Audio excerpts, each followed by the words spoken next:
Hello everyone. Today I am here again with another learning video.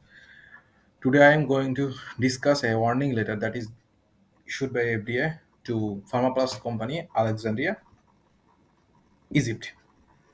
So in this warning letter, FDA said that inadequate cleaning of product contact surface. So this is the warning letter, and here FDA inspection in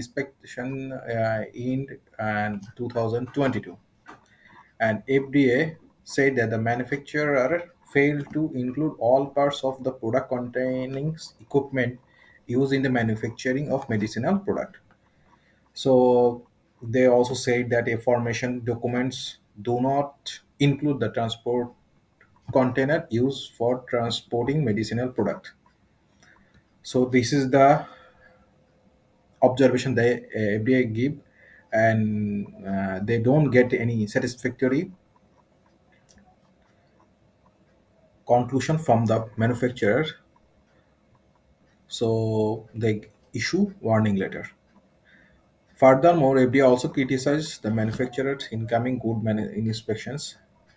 The manufacturer use ethanol, but they don't check the identity of good receipt test of methanol content, and they use glycerin. They don't check out the diethylene glycol and ethylene glycol. So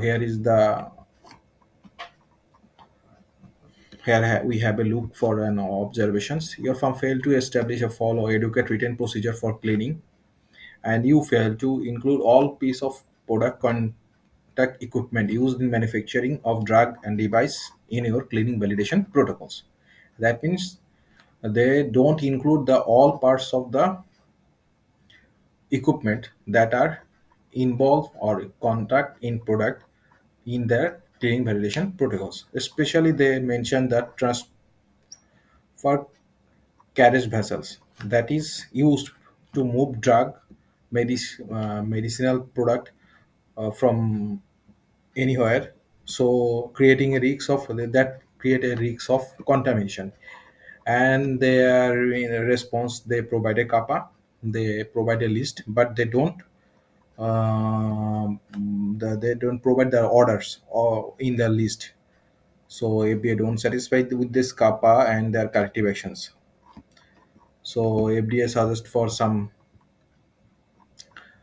include they should include the but not limited identification of evaluation of force case.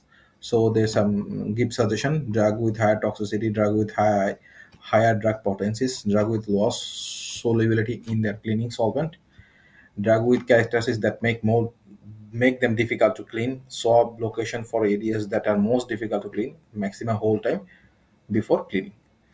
So that's all for today. Thank you everyone.